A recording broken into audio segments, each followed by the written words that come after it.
And welcome everyone to Films with the Women in My Life. My name is Brennan, and with me here tonight is my work friend Jess. Jess, say hello to everybody.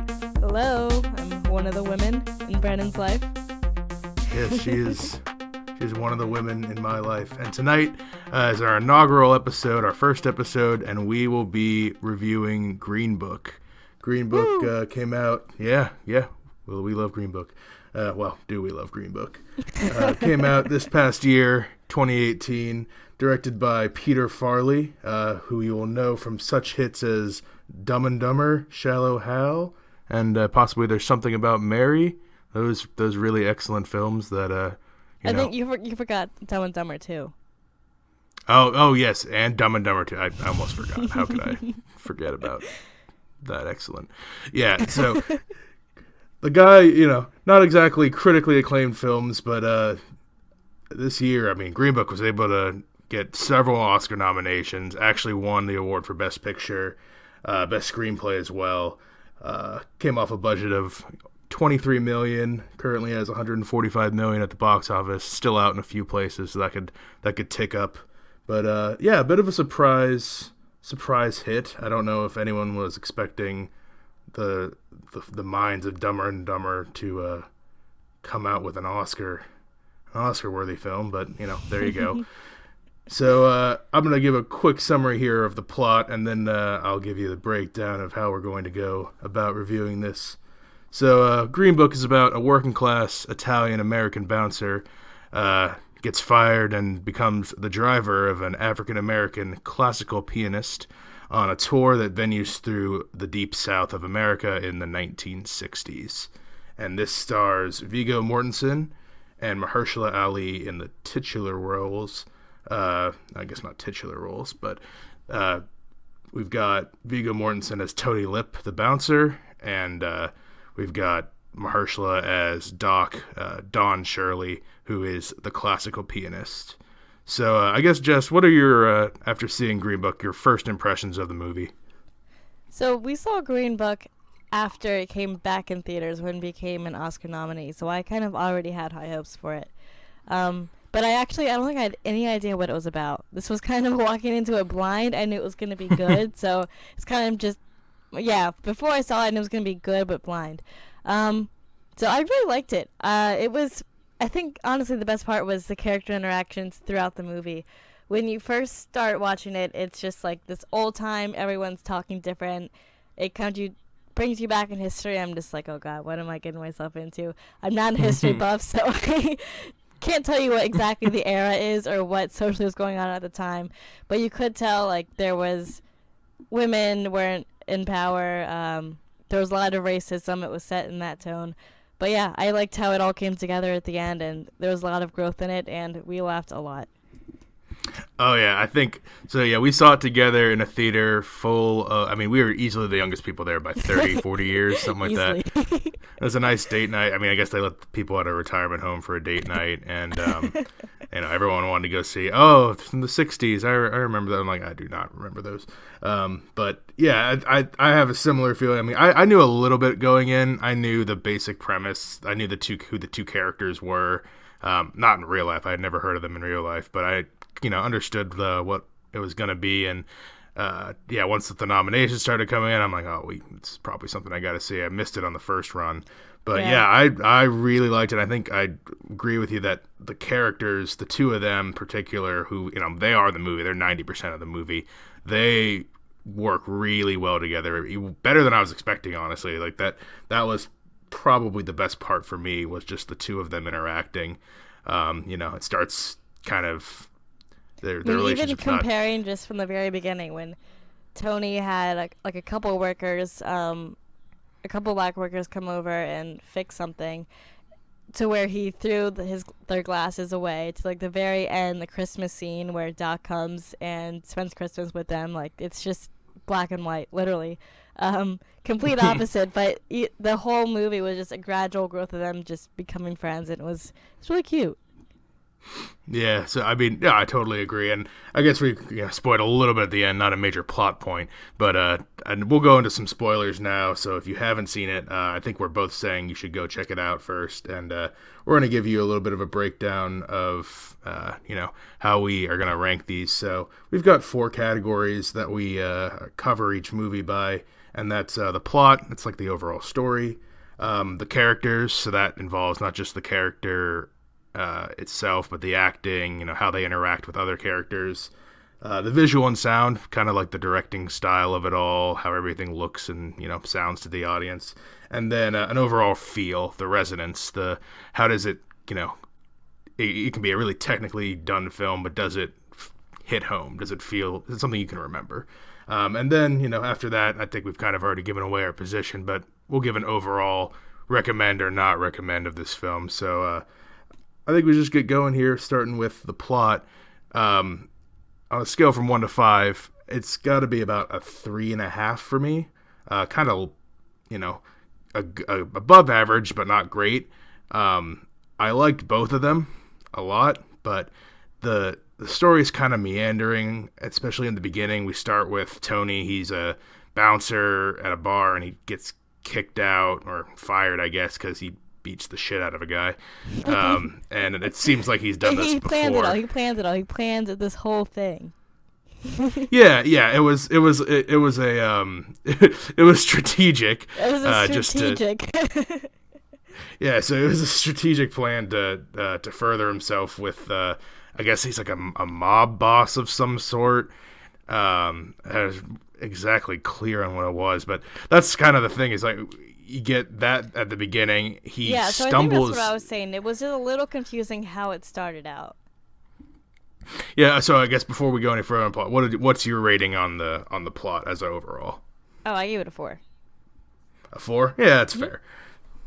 So yeah, I mean, it's kind of meandering. He literally meanders into a job interview, definitely not qualified at all for like a kind of like a driver, but also like a personal assistant to Doc. This is where we meet Mahershala about 20 minutes into the movie, and he is eccentric. He's got like all this gold and weird trinkets in his office, and he's interviewing person after person, and they're all kind of terrible. I mean, not terrible, but boilerplate, boring. And then you get Tony come in, and he's abrasive. He's loud. I think it was a national bullshitter or whatever he called himself. Yeah, it was something like that. And that was the other thing is like he's going on a tour. So that's another part of the plot. He's going on a tour of the Deep South. He's a really famous piano player in the North and really well known. He could easily just keep playing those shows, but chooses to go somewhere where 1960s Deep South is notoriously racist, especially at that time. So you got a guy who's kind of, it's not a death wish, but he wants to go to these dangerous places who hate him. And I guess that's kind of where Tony's like, there's going to be problems. Yeah, he just pretty much calls him nuts. Like, why are you doing this? Do you not know what time period this is or where you're going? And also, Tony really needs money too. So I think he thought it was kind of weird, and he was going to be apart from his family for some time, but once he knew what the salary was, he was all for it. Yeah. This guy is rich, clearly, and he's like, oh, well, I mean, for that. And we haven't even talked about Viggo Mortensen's wife, played by Linda Cardellini. I don't know if you've seen her or anything else. She's in all kinds of random stuff. You probably she was Velma in the old Scooby-Doo movies. Really? Remember that? Yeah. I'm trying to think what else. She was on the TV show Freaks and Geeks, which is a really good show from like the late 90s, but she's in a lot of different like small things as like a supporting role, and she's not in a whole lot, but you could tell that him and his wife are clearly kind of like struggling, especially after he lost his job. So I think we could talk. I mean, the plot keeps going, but the characters, and this is the strongest point in the movie for me, was Tony and Doc. I give out of 5 the characters 4.5 stars. They are great, not just by themselves, but together they have a great banter and repertoire. I mean, it's the only reason it's not a 5 is because we don't really get much of anyone else. Everyone else is kind of, a caricature. They all get the job done, but Mahershala and Vigo together are just excellent. So, and yeah, we can start to get their banter as soon as they leave and begin the tour to the south. What did you think of the characters? I gave them a 5. I thought it was excellent. 5 stars would go again. Would go again. I mean, it just shocked me how good they were together. They're so opposite. Yeah, so they were not good together at first, and that's what makes it just so cool, because they were good together at the end. I mean, they both learned from each other. It wasn't just Tony learning from Doc or Doc learning from Tony. Like, they both got different perspectives of each other's lives. Like, when this part really surprised me, when Tony found out that Doc was gay, and his reaction was just like, "Oh, I know it's a tough world for you guys. Like, I've seen it before." And it was just so mature and understanding, because coming from this, this tough guy kind of in the mob, you think he'd be homophobic or something, but he was surprisingly really good about that. And I'm sure he had no idea. I mean, maybe he had a little idea, but I'm sure it wasn't on his mind at all. But that part really showed that Tony grew as a character a ton. Yeah, I totally didn't. I mean, I didn't know Don Shirley, and I didn't know if maybe in real life he was gay or not. But yeah, I didn't see that scene coming. Before that, I mean, Doc is pretty obviously an alcoholic. I mean, he's always getting drunk. There's an earlier scene where he gets in a fight with this group of like rednecky kind of guys in a bar, and Tony comes in and just like he scares him off basically. He doesn't beat the shit out of him. I probably could have, but and then and it's stuff like that where he's clearly helping Doc kind of keep his head on his shoulders, because Doc is kind of transient and going all over the place. But that's the thing, is during the day Doc is really he's distinguished, and he's all together and very eloquent, and Tony's a slob. I mean, we talked about how the number of scenes where we watch Tony just eat shit poorly is crazy. Now when I'm super hungry or see something I really like, I always think of that scene where Tony is in the hotel room just eating the shit out of some sandwich. Oh my god! That might be the resident. That's what takes home to me, is the scene of Tony eating the sandwich. that makes the move. That's the turning point. The pivotal event. Yes. The pivotal. No, if we're gonna pick an eating scene that's a pivotal event, I'm thinking Doc's never had fried chicken. Yeah, and Tony loves fried chicken, loves it ridiculously, and he starts to get kind of racist with it. He's like, "You don't even know your fried chicken's delicious. Your people love it," and he's like, you can't say that." Yeah, and Tony's like, "It's delicious. I don't know what you guys are talking about." As an example, just how they both learn from each other. Yeah, and of course Doc tries it, and it's delicious. Oh, and so Tony's throwing all the bones out the window, and Doc's kind of loosening up and throwing them out there, and then he throws, I think, a cup out the window, and Doc's like, "You gotta go pick that up." He just stops, he makes him stop the car and go get it. So that you still gotta teach Tony basic human manners. And another no great stealing, thing, no littering. when he tries to steal the rock, on the wheel. Just yeah, don't talk to strangers. Oh yeah, no, never. Oh, and that's another thing, is between the two of them, when the Doc helps Tony write the letter, because he's terrible at writing. He's trying to write back to his wife, and he's you're warm like a house or something like that. I can't remember exactly. And Doc's just like, "That is awful. You cannot send that to her. You can't compare your wife to a house. That doesn't sound." So basically, Doc she's a brick house. Yeah, it was before that came out, I think. So I don't know if it would have. Well, never mind. This shows how bad I am at history. I think that might be the inspiration of that song. Is it could have been Tony? It could have been. I very much doubt. But yeah. Oh, and then another thing between the two of them is Tony's getting insulted. He gets pulled over by that cop. It's the middle of the night, and the cops making fun of him, and he's like, yeah, you're driving a black guy around in the South, you can't, it's dumb, don't do that, like, just dumb racist stuff. And Tony fucking punches a cop, and so they they spend the night in jail until they get a call from, oh, who was it? Who called? Like the mayor or something. Oh no, it's Bobby Kennedy, the attorney general. Like he calls them and he's like, yeah, he's like, I called in a favor, and Tony's like, that was awesome, you got us out, and he was like, that was not awesome, I had to call in a favor, and like it's embarrassing, and like Tony's just like, no, you know, the attorney general, that's sweet. Like they're just the opposites. Their opposites thing is just really, it really works throughout the whole thing.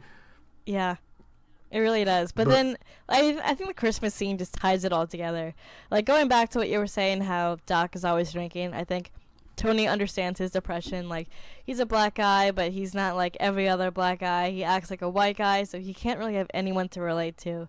He also talks about how he's closeted, isolated. So. Yeah, he's closeted. He's isolated from his mom, and I think he mentioned he had a brother he hasn't talked to in years. So Tony recognizes that. So it's not like he pities him, but he kind of understands where he comes from. And at the end of the movie, Tony has to get home to Christmas, or else his wife, I think, was pretty much like, you're never welcome here again if you don't make it to Christmas. And Tony's driving, and then, what is it? He falls asleep, and the snow's really hard. But Doc just, like, piles through. He does his favor because he knows how important it is to be with his family. And then at the end, they make it, but Tony invites him to come inside, and Doc is just shy. He's like, no, never mind. But at the end, he comes, and he's welcomed by everyone, and that was just, yeah, that. Oh, that surprised everything. me. Yeah, like the family is like, it's a big, it's a big, like, stereotypical, but I guess probably true, like Italian family, and they're all there. Sebastian Maniscalco, is that his name? He's like a comedian, and that's Tony's brother. He plays Tony's brother, and remember him? He's like basically the only other one that gets speaking lines in the family, like majorly. and yeah, when he comes in, they kind of like, it's like silent for a second, and then someone breaks the silence, just like, get this man a plate, and then they all just come sit down, and like they just welcome him in, because yeah, Doc is an incredibly lonely, like kind of sad figure all the way to then. But that's like the whole thing is like, yeah, that's why I think, yeah, you gave it 5 and I gave it 4.5. That their friendship, like, that grows from kind of animosity, it makes the whole movie. And you could see like how proud his wife was, that she could tell that Tony grew, not only in his letters but letting Doc in, and she was really proud. Oh yeah. Oh, and that was like the last shot of the movie was she hugs Doc. She's like, thanks for helping him with the letters, because oh, yeah, she knew very obviously that there's no chance that Tony could write anything half decent. Like, yeah, characters were great, visually and like sound wise. I gave it like a 4, like a very solid, above average. Like everything looked really good. It had this sound. like, I gave it a 3.5. Yeah, just kind of like. I just feel like that wasn't the biggest part of the movie. I think residents and characters were bigger. I mean, visual and sound were great. There weren't any visuals or any cool shots that really struck out at me. I mean, driving, you can see the scenery, but it wasn't anything super significant. Playing at the mansions and seeing everything back in the day was nice, but it wasn't anything that I was really heavily over, but it wasn't necessarily bad. No, yeah, I don't think it was a problem. It fit the movie well. There were a couple scenes for me that I actually remember pretty well, and that's when they stop on the side of the road, and there's a bunch of like, they're not slaves, but they're like, it's just a bunch of like black people working in the fields, and Vigo's like fucking with the car, and Mahershala gets out, and he's like in a suit, and they all kind of stop and stare at him because like, it's this white guy driving a black guy in the South. That doesn't happen, and it was like, that scene really stuck out to me as far as like something I remembered, like, oh yeah, like they're in a place that is different back then. And then the other one that stuck out to me a lot was I guess we haven't really talked about it yet. The last show he's supposed to do, it's at like this really nice country club, but it's like a whites only country club, and they refused him dinner service in the dining room with all the white people, even though he's the one playing the event. They're like, it's a tradition, we don't let black people eat in our dining room. I'm like, oh dude, that's just like a that's so cringing fucked. scene, because you're just like, well, what the, it just and makes no sense. No, and we sitting here like, what the fuck? Like, he's playing, like he's the guy, and they're like, you can eat in your dressing room, which is a storage closet. It's like a janitor's closet. Literally a closet. There was like a mop in there, I'm pretty sure. Oh, there was. Yeah, he had like a little table and like a little like fold out table in there. Like that was his station to get ready. But it was so, yeah, and like his whole band is all white. The three like other guys that kind of travel along with them. In like a separate car, so you don't see them too much, but like they're all sitting in there, and Viggo Mortensen's allowed to go in there. But then, yeah, I mean, Tony almost loses shit, and he's about to beat the shit out of the main guy, the main like host of the party guy, and they just leave. They just don't play, and they go to that I guess the black bar down the street, and it's like this divey like rowdy, fun little place, and it's like I like the contrast between the two. The white only place is like really clean and very old South plantation, super stuffy. Oh, super stuff. Everyone's dressed up. They're all old, and they just look up like their noses are all just turned up at the world. And then you go to the other bar, and they all stop because Viggo Mortensen's walking in. Like, now he's a guy who's like, this isn't, this is like a black bar. And the two of them go in, and that's where Doc goes up on the piano, and he plays like, instead of playing what they call white people music, where it's like old classical music, he kind of lets loose and does like jazzy kind of piano riffs, and everyone's getting into it. Yeah. And and that's something like at the beginning, Doc was like, I never want to be pigeonholed or typecast as the jiving black piano player with the glass of whiskey sitting on the side of the piano and going all wild. He's like, he wants to be dignified, and then but he also can't connect with his people, and finally he's just like, you know what? Like, I'm just gonna let loose, and like Viggo's proud of him, and Yeah. And he enjoyed it too. It's not like he regretted it or he felt super out of character. I think he liked it. No, yeah, he felt like he felt like at home, not at home, but like he felt like I think he was more comfortable than he thought he would have been. Yeah, like he was trying to always fit in this world that he wanted to be in, but they didn't want him. And then this other world, that's this whole thing. He's caught between all these worlds that he didn't feel in, and he was able to just kind of be there and like be okay with everything.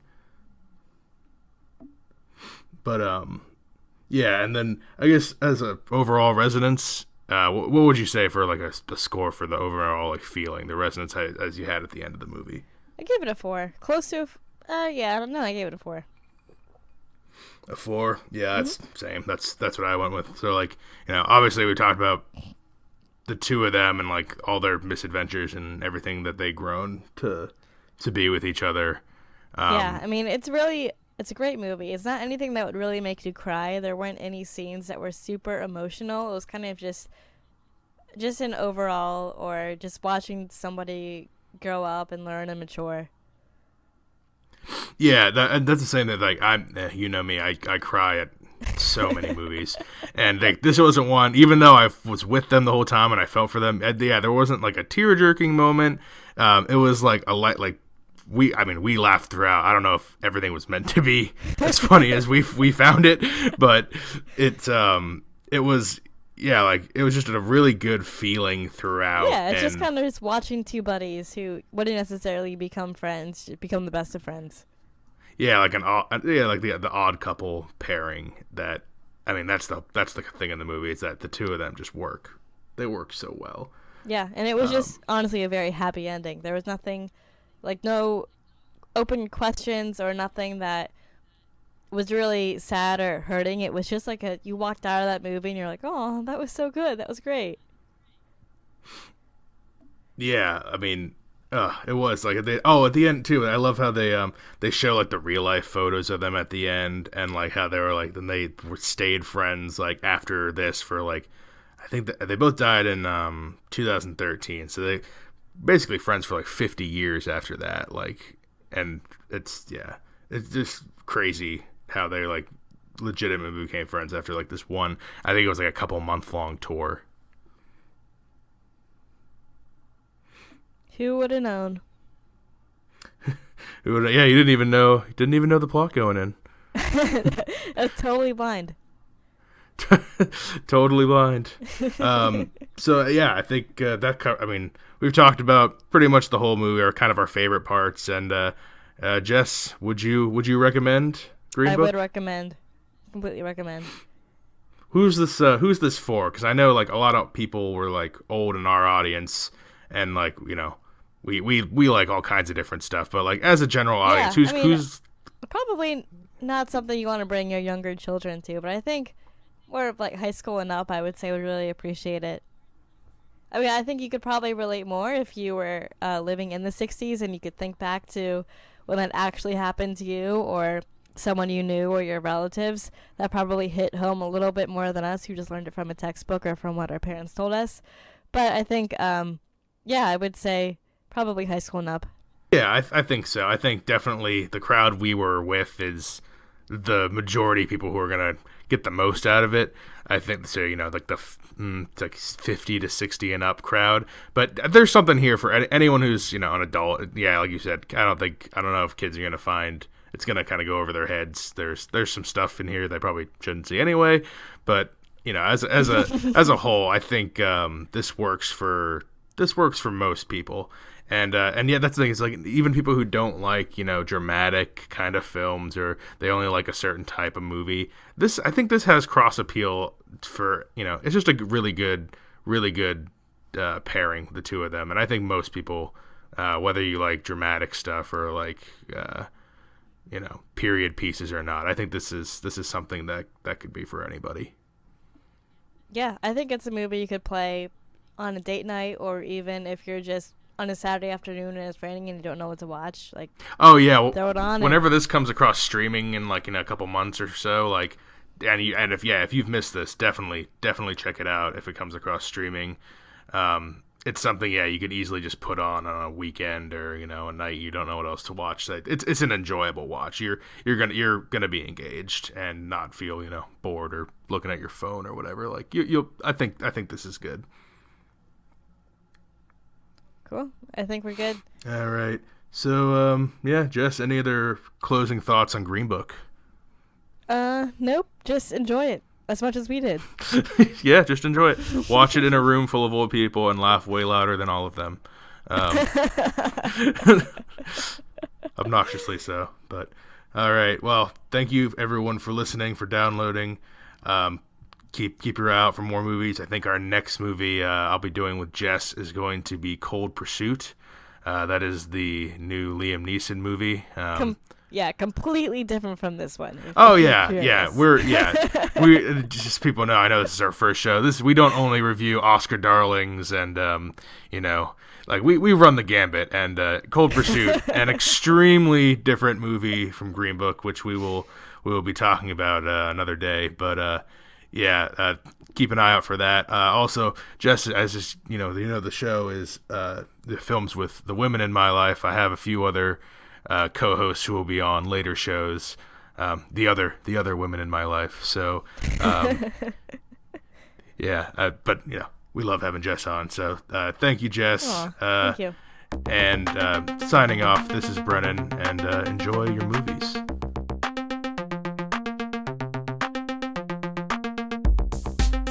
Thanks for listening to Films with the Women in My Life. If you enjoyed being a listener in our life, subscribe to us on iTunes. Please leave a review as it helps more people find the show. Like us on Facebook at Films with the Women in My Life. Follow us on Twitter at FilmsWomenPod. And check out our website, filmswiththewomen.libsyn.com.